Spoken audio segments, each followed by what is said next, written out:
So you have Jeffrey Epstein's black book? What is known as Jeffrey Epstein's black book has been released by us. And you released it. And let me follow up on Senator Kennedy's question, because he asked you, and I'll be very precise here.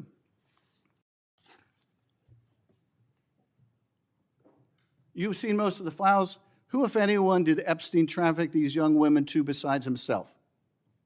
And you said, himself. There's no credible information, none. If there were, I would bring the case yesterday that he trafficked to other individuals. And Kennedy, the information we have, again, is limited. And Senator Kennedy said, the answer is no one. And you said, for the information we have. So is it your testimony today that in all the Epstein files, that Jeffrey Epstein trafficked no one to anyone but himself? Is that your testimony, Mr. I never said Jeffrey Epstein didn't traffic anyone else. Did he traffic any young woman to someone other than himself? That was Mr. Kennedy's question, Senator Kennedy's question. The information that 3 administrations have had access to have made determinations that there are no investigative leads that were credible to prosecute and investigate any others. I'm specifically stating whether it's your testimony today. Well, you just read it, and I said it 10 minutes ago, so let the record reflect my testimony. I just want to make sure there's no misunderstanding, because there are victims like Virginia Guifer who have testified otherwise, who have said otherwise, and you're telling the American people today that the Epstein list is a single name and it's Jeffrey Epstein. That's what we're to believe? That's not what I'm saying. That's what you're saying, and you can say whatever you want. Let me ask you this. When Todd Blanche went to interview Ghislaine Maxwell, she said, but did I think these guys were coming for that? I really don't. If you met Epstein, there's no way that this cast of characters, of which it's extraordinary, and some are in your cabinet, who you value as your co-workers, and you know would be with him if he was a creep or because they wanted sexual favors. A man wants sexual favors, he will find that. They didn't have to come to Epstein for that. And the next question Todd Blanche, the president's former criminal defense lawyer, asked is not who in the cabinet, who are you referring to? His question is, so when's the last time you think you were with Mr. Epstein when he got a massage? So let me ask you, who are those cabinet members that Ghislaine Maxwell was referring to that, that were part of this cast of characters associated with Mr. Epstein? Who are they?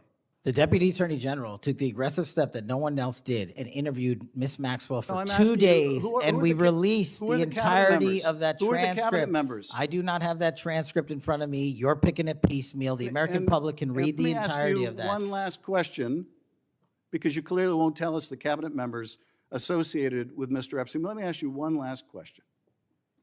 And that is, right after she gives this testimony, in front of an FBI agent, among others, she's transferred to a minimum security prison not suitable for a sex offender like herself.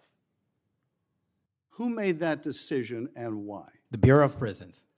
The Bureau of Decisions made it in prisons. The Bureau of Prisons decided on their own, without any consultation with Blanche or anyone else, that they were going to suddenly, after this interview, completely unrelated to this interview, completely unrelated to anything she said, move her to a prison not suitable for a sex offender. You want the American people to believe that?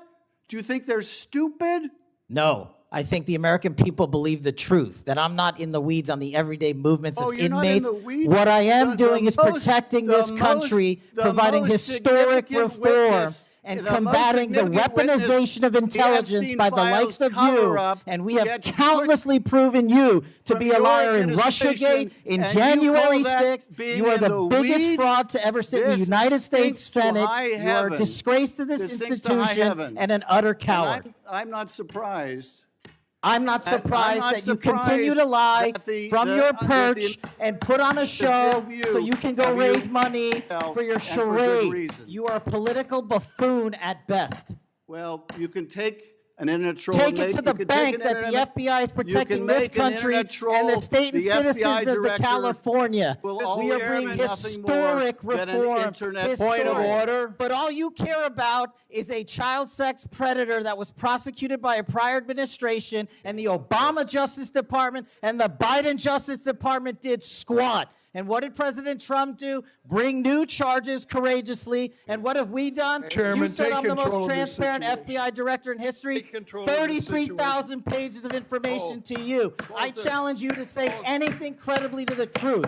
Go ahead and run to the cameras where you want to go now. Both of you be quiet. This moment wasn't about Adam Schiff or Kash Patel. It was about what happens when oversight fails to extract facts. When answers are replaced with outrage, institutions win, not the public. And the louder the room gets, the easier it is for the real issue to quietly walk out the door. That's the part worth remembering.